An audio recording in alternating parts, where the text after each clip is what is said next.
ஸ்ரீ ராதே கிருஷ்ணா. பக்தர்களுக்கு ஒரு வேண்டுகோள். இன்னும் பல ஆச்சார்களின் உபன்யாசம் நமது ராமகிருஷ்ணா 115 என்ற சேனலில் வந்து கொண்டிருக்கிறது. கீழே டிஸ்கிரிப்ஷனில் அதை நான் கொடுத்துள்ளேன். பக்தர்கள் அதையும் சேவிக்குமாறு வேண்டி கேட்டுக்கொள்கிறேன். அடியேன் மாரியப்ப கிருஷ்ணா.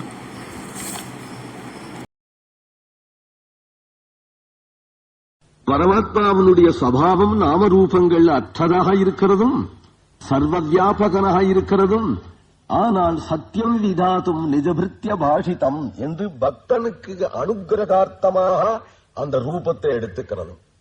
இது அவதார ரூபம்ங்கிறதுனாலே ஒரு சிங்கம் குட்டி போட்டு ஒரு சிங்கம் வந்ததுன்னு சொல்ல முடியாது. ஸ்வேச்சா பரிகிரகீதமான ரூபம், தன் இச்சையினாலே பக்தனுக்கு அனுகிரகம் செய்வதற்காக எடுத்துக்கொண்ட ரூபம் அப்படிங்கும் பொழுது நரசிம்ம ரூபமும் அப்ராகிருத திவ்ய மங்கள விக்கிரகம். அதுபோல எல்லா அவதாரங்களும் அப்ராகிருத திவ்ய மங்கள விக்கிரகம்.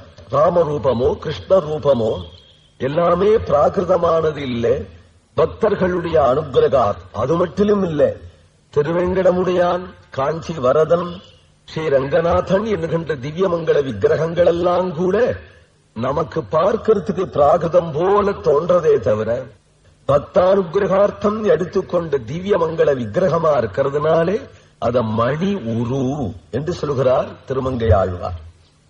மணி உரு, அருமையான திரு உருவம். பொன்னுருவாய் மணி உருவில் பூதமைந்தாகாய். அது பாஞ்சபௌதிகம் அப்படின்னு சொல்ல முடியாது. இந்த சரீரம் பாஞ்சபௌதிகம். எம்பெருமானுடைய ஸ்வரூபம் அது சரீரம்னு சொல்லக்கூடாது. ஸ்வரூபம், அந்த ஸ்வரூபத்துல காட்டுகின்ற ரூபம் அதிலையும் பாஞ்சபௌதிகம் இருக்கிறது போல தோணுகிறது இல்லையா? அது பூதம் இல்லே, பஞ்ச உபனிஷத் அப்படின்னு சொல்லப்படுறது. எப்போ அந்த பஞ்ச உபனிஷத், பஞ்சோபனிஷன் மயமாய் அப்படின்னு வேதாந்தம் சொல்லும். அதைத்தான் பஞ்சபூதம் என்று சொல்கிறார் ஆழ்வார். பஞ்ச உபனிஷத் ரூபமாக அதிலிருந்து தோன்றிய ஞானஸ்வரூபமாக இருக்கக்கூடிய அந்த பரவாசுதேவன் திவ்யமங்கள விக்கிரகனாய், சங்கசக்கர கதாதரனாய், நீலமேக சியாமளனாய், பீதாம்பரதாரியாய், ஸ்ரீவத்சாங்கித வட்சஸ்தலனாய், கௌஸ்துப கண்டனாய், கோட்டி சூரிய பிரகாசனாய் எந்த பரமாத்மா வைகுண்டத்துல எழுந்துள்ளி இருக்கிறாரோ அந்த பரமாத்மா இரண்டு தன்மை உடையவரா இருக்கிறார். புனல் உருவாய் ஆனல் உருவில் திகழும் சோதி. இரண்டு தன்மை எதுனால் புனல் உருவாய். புனல் உருநாள் தண்ணீர், தண்ணீர் மேலேந்து கீழே ஓடி வரும், லகுவா கீழே ஓடி வரும். மேலே ஏற்றி விட்டோமானால் அப்புறம் நமக்கு வீடுகள்ல பழகிறதுக்கு கிடுகிட்டு ஓடி வர. மழை பெஞ்சாலும் மேலேந்து வருது, மலையில அருவி கொட்டினாலும் மேலேந்து கீழே வருது, மாடியில தண்ணீரை ஏற்றினாலும் கீழே ஓடி வருது. தண்ணீருடைய சுபாவம் மேலேந்து கீழே ஓடி வருவது. அனலுடைய சுபாவம் கீழேந்து மேல போகும். நெருப்பு கீழே பிரகாசிக்காது, நெருப்பு மூட்டினா மேலதான் கிடுகிட்டு மேல போகும். கீழேந்து மேல போகிற தன்மையுடைய அனல் உருவாய், மேலேந்து கீழே வரக்கூடிய புனல் உருவாய், இரண்டு தன்மையாம் அவனுக்கு. மேல மேல மேல மேல அக்னி எப்படி போகிறதோ, அக்னி எப்படி கிட்ட அண்ட முடியாதோ அதுபோல பரத்துவம் என்கின்ற தன்மை உடையவன். கிட்ட அண்ட முடியாது அவரிடத்துல. அப்படி சொல்றதுக்கு இல்லாம மேலேந்து தண்ணீர் எப்படி ஒழுகி நம்ம கிட்டக்க வரதோ அதுபோல சௌலபியம் அப்படிங்கிற குணம் உடையவன். ஒரே தன்மையில பரத்வம் என்கின்ற காம்பீரியமும் அவனா கிட்டக வந்தால் தண்ணீர் போலே நம்மிடத்துல பழகக்கூடிய, சர்வ சாதாரணமாக பழகக்கூடிய தன்மை உடையவனாவும் அந்த வாசுதேவன் ஸ்ரீமன் நாராயணன் இருக்கிறான் என்றதனால் அனலுருவில் திகழும் சோதி தன்குருவாய் என் உருவில் நின்ற வெந்தை. இத்தகைய தன்மை உடையவனாலே அந்த எம்பெருமான் எனக்கு அந்தரியாவியாக இருக்கிறான். எனக்கு கிடைச்சு விட்டான். கிடைச்ச பிறகு நான் என்ன செய்யறதுன்னா, எந்த எனக்கு அப்பா எப்போ என்ன தேடி வந்து எனக்கு கிடைச்சானோ அவன் எனக்கு அப்பன். தன்னுருவாய் என்னுருவில் நின்ற எந்தை. நான் என்னதான் பண்ண போறேன் அவருக்கு? நான் ஒரு சாதனை பண்ணி கிடைச்சிருந்தா அப்படியே ஒரு சாதனை பண்ணேன் கிடைச்சாருன்னு சொல்லலாம். நான் மக்கு மாதிரி கடந்தேன். ஆனால் தண்ணீர் எப்படி ஓடி வந்து கிடைக்கிறதோ அதுபோல என்ன தேடி வந்து கிடைச்சான். சரணாகதி பண்ணினேன் அதனால கிடைச்சாருன்னு சொல்லாம அவர் அருள் பண்ணினார் அதனால திருவடிய தலையில சூட்டின்றேன் என்கிறார். அவன் கிடைச்சதுனால தளிர் புரையும் திருவடி. தளிர் போன்ற அந்த எம்பெருமானுடைய திருவடியை என் தலை மேலவே, அந்த திருவடிகளை என் தலையில் சூட்டிக் கொண்டேன். அழகான பாசம். உபனிஷத்தெல்லாம் படிச்சாலும் வராத ஞானம், சாஸ்திரங்கள் எல்லாம் படிச்சாலும் வராத ஞானம். இந்த ஒரு பாசுரத்தை தெரிஞ்சுட்டோமானால் தெரிய வேண்டிய விஷயங்கள் எல்லாம் தெரிஞ்சுடுத்து என்று சொல்லும்படியான ஒரு பாசுரம்.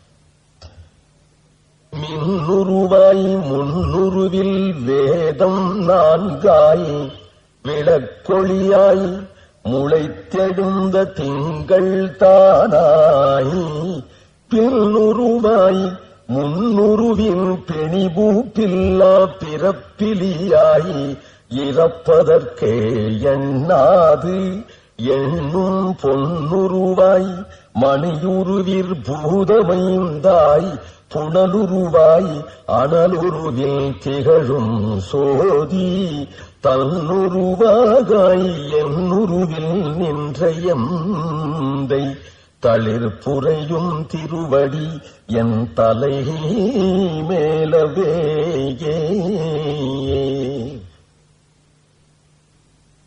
வேதத்தை சொல்லும் பொழுதோ பரோட்சமாக இருக்கும், மறைமுகமாக வேதம் சொல்லும். அதனாலதான் அதுக்கு மறையினே பெயர் அப்படின்னு வேதத்தை பத்தி சொல்ற வழக்கு, புரியாதுன்னு சொல்ற வழக்கு.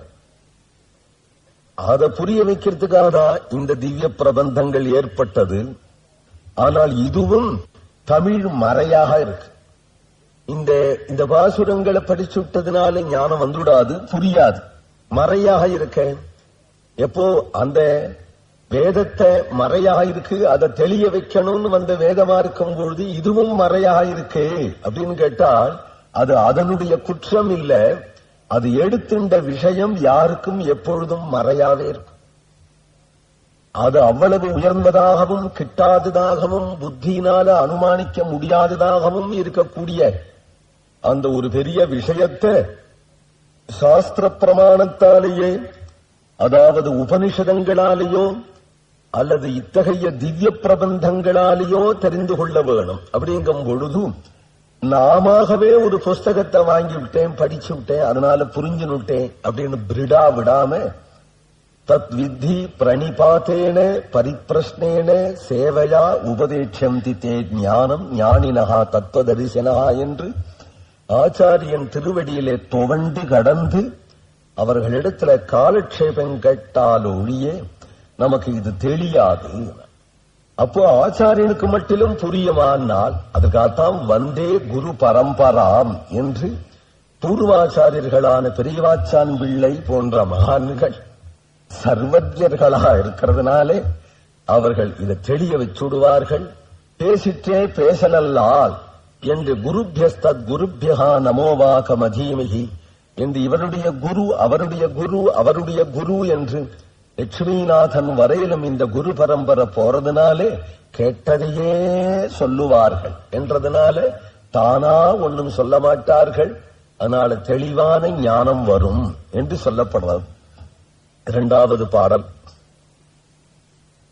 பாருருவி நீரெறிகால் விசும்புமாகி பல்வேறு சமயமுமாய் பறந்து நின்றே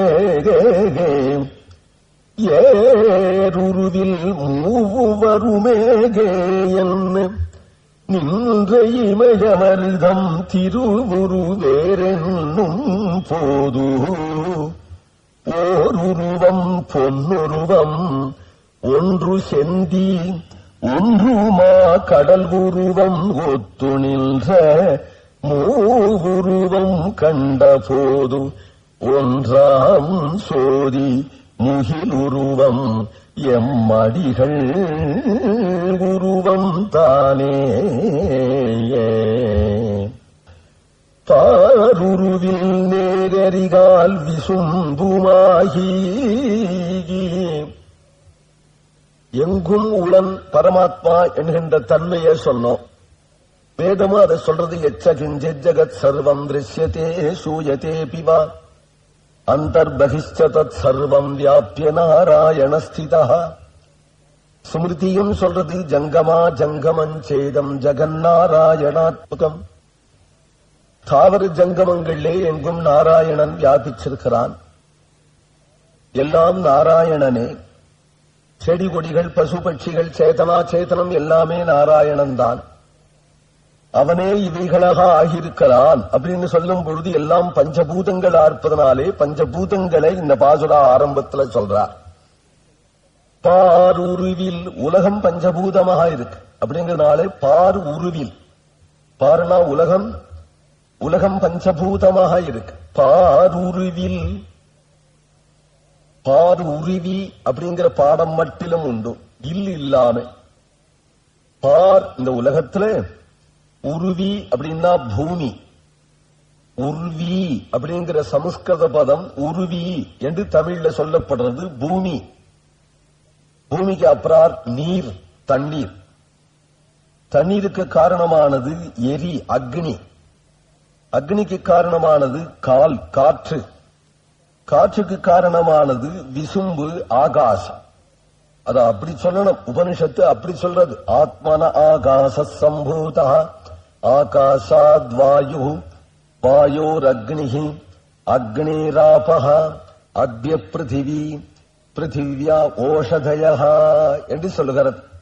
ஆகாசம், காற்று, தீ, நீர், நிலம் என்று அப்படி சொல்லிட்டு வரணும். ஆழ்வார் இப்படி சொல்லிட்டு போறார். ஏன்னா நிலம், நீர், தீ, காற்று, ஆகாசம் இப்படி சொல்லிட்டு போறாரே. நான் நிலத்துல நாம் இருக்கிறதுனால முதல்ல நிலத்தை சொல்லி ஆரம்பிக்கும். நமக்கு புரியிறாப்புல சொல்லணும். வேதம் சொல்லும் பொழுது அது நிலத்துல இல்லையே. அதனாலே ஆகாசம், காற்று, தீ, நீர், நிலம்னு சிருஷ்டி கிரமத்தை சொல்லிது. இவர் பூமியிலிருந்து ஆரம்பிச்சு காரிய கிரமத்தை சொல்றார். காரண கிரமத்தை விட்டுட்டு காரியமான பூமி. பூமிக்கு எது காரணம்? தண்ணீர். தண்ணீருக்கு எது காரணம்? தீ என்று இந்த கிரமத்துல சொல்றார். ஆக பஞ்சபூதங்கள். பஞ்சபூதங்கள் தான் உலகத்தினுடைய தன்மை. உலகத்தில் உள்ள எல்லாம் பஞ்சபூதங்களாகி எம்பெருமானே நிற்கிறான், பரமாத்மாவே நிற்கிறான். அப்படிங்கிறது பொருத்தமா இல்லையே. பரமாத்மா பிராகிருதமான இந்த பஞ்சபூதங்களாக ஆகி நிற்பரோ அப்படின்னு கேட்டா சாட்சாத்தாக அவருக்கு பரிணாமம் கிடையாது. எப்படி பாலே தயிராகி நிற்கிறது, தயிரே திரிஞ்சு வெண்ணையாகி நிற்கிறது, வெண்ணையே உருகி நெய்யாகி நிற்கிறதோ அதுபோலே பரமாத்மாவே திரிஞ்சு ஆகாசமாயெடுத்து, ஆகாசம் காற்றாயெடுத்து என்று பரமாத்மா திரிஞ்சு போய் ஆகாசம் காற்றாயெடுத்து அப்படிங்கிற அர்த்தம் இல்லை. அந்த அர்த்தத்துல சொல்லலே இப்போ. ஆனால் அது ஒவ்வொன்றுக்கும் பரமாத்மா அந்தர்யாமியாக இருக்கிறார். அந்தர்யாமியா இருந்து திரிஞ்சு வந்தார் இல்லே, அவர் அந்தர்யாமியா இருக்கிறாரே. அவரே ஒவ்வொன்றுக்கும் அந்தர்யாமியா இருப்பதனாலே காரிய சிருஷ்டியே காரணத்தில அன்வயிக்கப்படுகிறது. இங்க காரிய ரூபமானது மாறுபாடு அடைகிறது, காரண ரூபம் மாறுபாடு இல்லாம இருக்கு. ஆனால் காரண ரூபம் உள்ளே அந்தர்யாமியாக இல்லாத போனால் காரிய ரூபங்கள் ஏற்படாது அப்படிங்கிறது உலகியல். உலகத்துல பார்க்கிறோம், ஒரு மரத்துக்குள்ள ஜீவன் இருந்தாதானே அந்த மரம் தளிர்க்கிறது, தளிர்த்த பிறகு பூக்கிறது, பூக்கிறதுக்கு பிறகு காய்க்கிறது, காய்ச்சு பழுக்கிறது. அதுக்கு காரணம் அந்த மரத்துக்குள்ள ஆத்மா இருக்கிறதுனால. ஆத்மா இல்லாத கட்டை பூக்குமா? கட்டையிலேருந்து பழம் வழுக்குமா? கட்டை பூக்காது வழுக்காது. இது மரக்கட்டை, இதுல ஆத்மா இல்லை. ஆத்ம சம்பந்தத்தாலே அதுல வளர்ச்சி ஏற்படுறது. சரீரத்திலேயும் ஆத்ம சம்பந்தத்தினாலே வளர்ச்சி ஏற்படுறதுங்கிறதுனாலே சரீரத்தில் ஏற்பட்ட மாறுபாடு வளர்ச்சியே ஆத்மாவினிடத்துல அன்வயிக்கப்படுறது போல இப்பொழுது பரமாத்மாவே இவ்வளவு உருவங்களை எடுத்துக்கொண்டு நிற்கிறார் அப்படின்னு சொல்றதுக்கு காரணம் இவ்வளவுக்கும் அவர் அந்தர்யாமியாக இருக்கிறார் என்கின்றதை நமக்கு நினைவு மூட்டுவதாக அமைந்தது. பல்வேறு சமயமுமாய் பரந்து நின்ற, சமயம்னா மதங்கள், பல்வேறு மதங்கள் அனுமானத்தினாலேயும் வேதத்தை விபரீதமாக அர்த்தம் பண்ணியும் பல்வேறு மதங்கள் இருக்கு.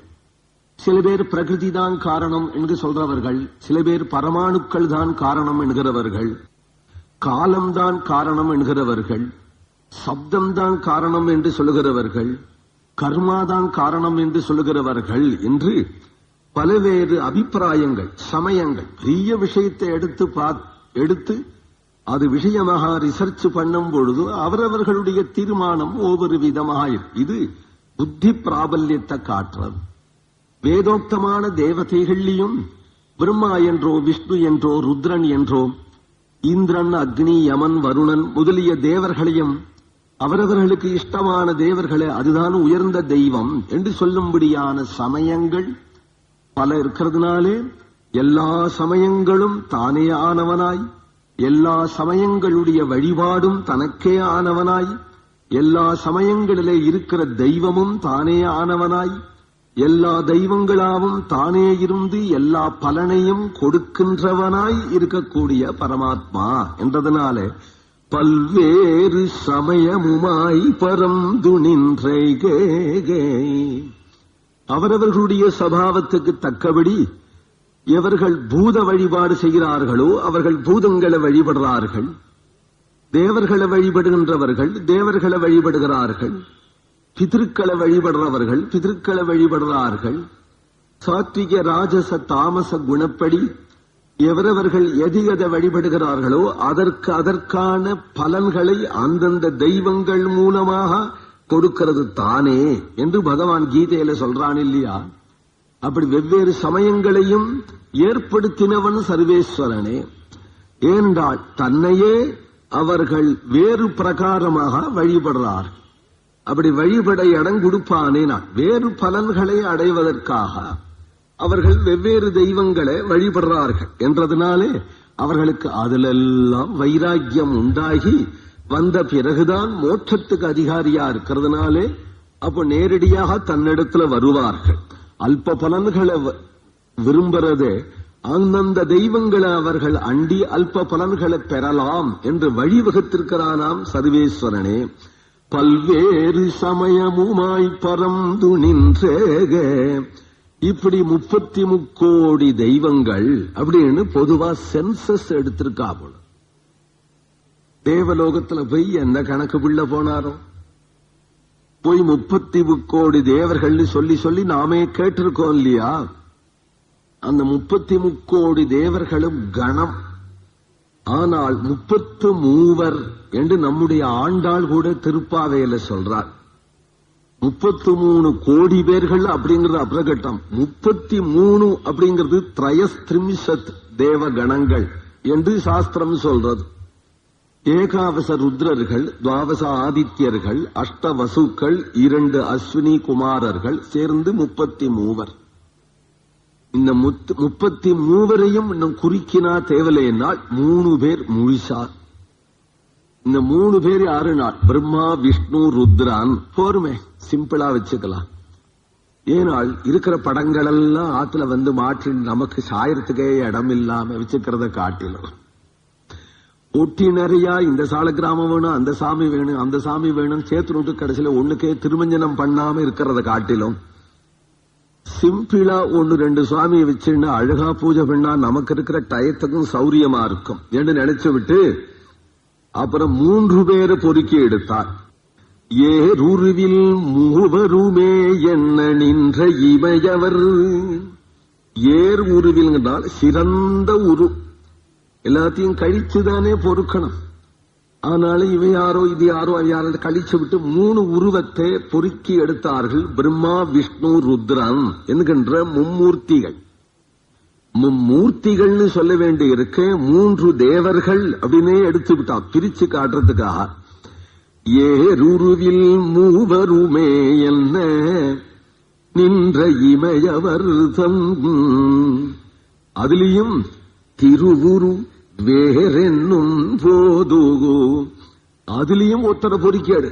இந்த 3 பேரிலையும் உனக்கு யாரு அப்படிங்கறத பொறிக்கீடு என்று திருவுரு வேறென்னும் போது ஓருருவம். அப்போ ஒரு பரிசீலனை பண்ணணும். ஸ்வயம்வரம், ஜீவாத்மாவுக்கு ஸ்வயம்வரம். இது ஒரு ராஜகுமாரிக்கு ஸ்வயம்வரம்னா பல தேசத்து ராஜகுமாரர்கள் வந்து உட்கார்ந்துருப்பார்.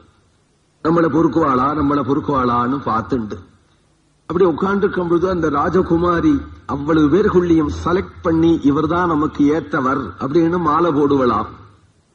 அதுபோல இந்த 33 கோடி தேவர்களும் தலைய காட்டிண்டு உட்கார்ந்திருக்க ஒரு ஜீவாத்மாவுக்கு ஸ்வயம்வரம். அந்த ஜீவாத்மா பொண்ணு மாதிரி இவாள் எல்லாத்தையும் கழிச்சு கட்டி இந்த 3 பேர் பரவாயில்லை, ஆனா 3 பேருக்கு வாக்கப்பட முடியாதே ஒரு பொண்ணும். இந்த 3 பேர்லயே இவர் பரவாயில்ல அப்படின்னு செலக்ட் பண்ணணுமா? இந்த 3 பேர்லயும் இவர் அப்படின்னு செலக்ட் பண்ணும்படியாக இருக்கணும். இந்த 3 பேரை சொல்றார். ஒருத்தர் பொன்னுருவம் ஒன்று, பிரம்மதேவன் சுவர்ண காந்தி உடையவராயிருப்பார். செந்தி சிவப்பான தீ போன்ற காந்தி உடையவராக இருப்பார் சிவபெருமான். ஒன்று மா கடல் உருவம் ஒத்து நின்ற, பெரிய கடல் போல குளிர்ச்சியான வர்ணம் உடையவராக இருப்பார் ஒருத்தர். இந்த 3 பேர் பார்த்தாலேயே சுடுறாரே, இவர் நெருப்பு மாதிரி இருக்கிறாரே. அக்னிதான் ருத்ரன் என்று வேதம் சொல்றது. அதனாலே அவர் கிட்டக்க போறதுக்கும் பயமா இருக்கு. இவரும் பொன்னுருவம். இவர்களுக்குள்ளே பார்த்தாலே குளிர்ச்சியா இருக்கணும் இல்லையா? பார்த்தாலே குளிர்ச்சியா இருக்கக்கூடிய இவர்தான் மூவுருவம் கண்ட ஒன்றாம் சோதி முகில் உருவம் எம் அடிகள் உருவம் தானே. என் அடிகள் என் பிரபு, என்னுடைய பிரபுனுடைய உருவம் மேகவண்ணமாக பார்த்ததுமே குளிர்ச்சியாக இருக்கக்கூடிய இவர் இஷ்டனிஷ்டை, எனக்கு இஷ்டமானவர் என்று பொறுக்கி எடுத்துட்டார் திருமங்கை ஆழ்வார். நம்மளையும் பொறுக்கி எடுத்துக்கோன்னு சொல்றார். எம்ம அடிகள் ஏன் அப்படின்னால் நமக்கு என்ன வேணும்? இதுல பிறப்பிக்கிறவர் பிரம்மா, காப்பாற்றுறவர் விஷ்ணு, சம்மாரம் பண்றவர் சிவன். பிரசித்தம் இது. உனக்கு என்ன வேணும்? உனக்கு என்ன வேணுமோ அவர்கிட்ட போ. எது வேணும்னால் பிறப்பு ஆயிடுத்த, பிறந்து இருக்கேனே, மறுபடியும் போய் என்ன பிறப்பியும் கேட்க வேண்டிய அவசியம் இல்லை. அதனால அங்க போக வேண்டாம். சம்மாரம் யாராவது பிரார்த்தனை பண்ணுவாளா? என்ன சம்மாரம் பண்ணி விடுங்கோ என்று யாராவது பிரார்த்தனை பண்ணுவாளா? அதனால அங்கேயும் போக வேண்டாம். பிரார்த்தனை பண்ணித்தான் சம்மாரம் வரப்போறதுங்கிறதும் இல்லை. ஏனால் ஜாதஸ்தி துருவோ மிருத்யோ, எப்ப பிறந்தாச்சோ என்னைக்கோ ஒரு நாள் சம்மாரம் நிச்சயம் உண்டு. இல்ல அவன் பிரார்த்தனை பண்ணா அதனால சம்மாரத்தை கொடுத்தேன் அப்படின்னு சீக்கிரமா கொடுக்கவும் முடியாது, தள்ளி போடவும் முடியாது. அதுக்கு உரிய காலத்துல எப்படி இருந்தாலும் நடக்க போறது ஆகினாலே அங்க ஒரு பிரார்த்தனையும் தேவையில்லை. அப்ப என்ன ஸ்திதி ரட்சணம் அப்படிங்கறதுதான் இப்பொழுது பிரார்த்திக்க வேண்டியதாக இருப்பதனாலே எனக்கு இஷ்டமூர்த்தி யாரு என்று சொன்னால் விஷ்ணு. மும்மூர்த்திகளிலே ஒருவராய் உலகத்தை நிர்வாகம் பண்ணக்கூடிய அந்த விஷ்ணுவே எனக்கு இஷ்டமான மூர்த்தி என்று இந்த பாசுரத்துல அழகாக எடுத்து காட்டு. மற்ற மூர்த்திகளும் எம்பெருமானுடையவே அவயவமாக இருக்கிறதுனாலே துவேஷம் கூடாது என்றும், அதுல இஷ்டமூர்த்தி எம்பெருமான் அப்படிங்கிற நிஷ்டை வேணும் என்றும் காட்டப்படுறது.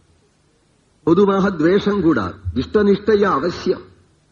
அதனாலதான் திருவாய்மொழியிலையும் முனியே நான்முகனே முக்கண்ணப்பா என் பொல்லா கனிவாய் தாமரைக்கண் கருமாணிக்கமே என் கல்வா அப்படின்னு பாடும் பொழுது துவேஷம் இருந்தா முக்கண்ணப்பான்னு சொல்லவே மாட்டான். துவேஷம் இருந்தா நான்முகனேன்னு சொல்லவே மாட்டார். துவேஷம் இல்லை. சப்ரம்மா சசிவா என்று வேதம் சொல்றதுனாலே ஸ்ரீமன் நாராயணனேதான் பிரம்மாவாகவும் இருக்கிறார், ஸ்ரீமன் நாராயணனேதான் ருத்ரனாவும் இருக்கிறார் என்றதுனாலே அவர்களுடைய பெயரைச் சொல்லி இஷ்ட நிஷ்டைய காற்றார் பத்தேளா. முனியே நான்முகனே அப்படிங்கும் பொழுது என் முனியே நான்முகனேன்னு சொல்லல. முக்கண்ணப்பாங்கும் பொழுது என் முக்கண்ணப்பான்னு சொல்லல. முனியே நான் முகனே முக்கண்ணப்பாகா என்று சொல்லிட்டார். இவரை சொல்லணும்.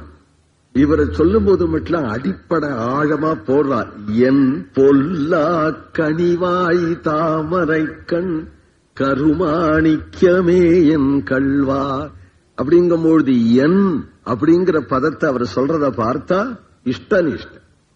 அதனாலதான் எம்பெருமான் நம்பெருமாள் என்றெல்லாம் நாம் சொல்லலாச்சு. எனக்கு இஷ்டமானவர் இவர் என்று பொறுக்கி எடுத்துட்டாராம் ஸ்ரீமன் நாராயணனை. அடுத்த பாசுரத்திலே ஒவ்வொரு யுகத்திலே ஒவ்வொரு வண்ணமாக இருக்கிறார். இப்படித்தான் பொன்னுருவம் என்று சொன்னோம், செந்தி உருவம்னு சொன்னோம். அப்படித்தான் சொல்ல முடியாது. ஏனென்றால் உபனிஷத்துல கிரண்மய புருஷா பிரணகா சர்வத சௌவர்ணா என்று சொல்லுகிறது. அவருடைய திருமேனி பூரால் தங்கம் போல இருக்கு அப்படின்னு சொல்றது. பொன் உருவாக இருக்கிறான் அப்படின்னு சொல்லிட்டதுனாலே இவர் வேற ஒருத்தரை சொல்லி ஆழ்வாரு இங்க பொன்னுருவம் நாள் பிரம்மான்னு சொல்லிவிட்டார். செந்தி அப்படின்னு சொல்லிவிட்டார். சிவனுடைய உருவம்னு சொல்லிவிட்டார். அப்புறம் எங்கெங்கெல்லாம் வேதத்துல செந்தின்னு வருதோ அதுதான் சிவன். பொன்னுருவம் வந்த இடங்கள்லாம் பிரம்மான்னு சொல்லிட முடியாது. ஏனால் இவரே சந்தர்ப்பத்துக்கு ஏத்தபடி செந்தி உருவத்திலையும் இருப்பார், பொன் உருவத்திலையும் இருப்பார், வெள்ளையான உருவத்திலையும் இருப்பார்.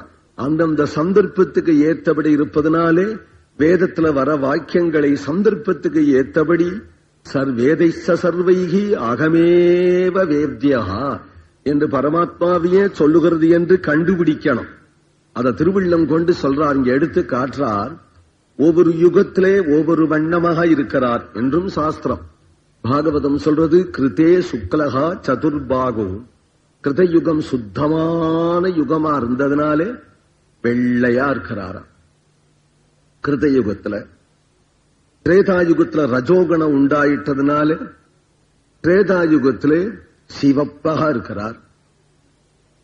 துவாபர யுகத்துல சத்துவகுணமும் ரஜோகுணமும் கலந்ததான தமோகுணம் இருந்ததுனாலே நீலமாக இருக்கிறார்.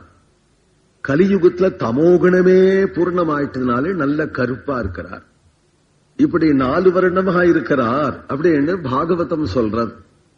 பாகவதம் சொல்றது மட்டும் இல்லை. இதே திருவங்கை ஆழ்வார் திருவெந்தளூர்ல போய் பெருமாளை சேவிக்க போனார். கதவு சாத்தியாச்சு, பெருமாள் படுத்துனுட்டார். இனிமே காலையில தான் தரிசனம். சுப்பிரபாதம் வரையிலும் இவரால் இருக்க முடியல, வயர் ஒப்பி போறது. அவரை பார்க்கணும் துடிக்கிறது. ஆனா அவரோ காலமே தான் பார்க்க முடியும்னு அர்ச்சகர் சாவி எடுத்துட்டு போயிட்டார். இவருக்கோ தாபம். இவர் தாபம் அவருக்கு புரியும். அர்ச்சாவதாரத்துல சேவிக்கணுமானா அர்ச்சகர் வந்து ஏழை பண்ணினாதான். இவரை பார்க்கணும்னு அவருக்கு மட்டும் ஆசை இருக்காதா?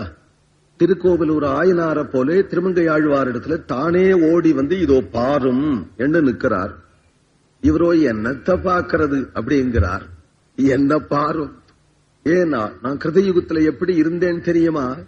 முன்னை வண்ணம் பாலின் வண்ணம் முழுதும் நிலை நின்ற பின்னை வண்ணம் கொண்டல் வண்ணம் வண்ணம் என்னுங்கால் பொன்னின் வண்ணம் மணியின் வண்ணம்.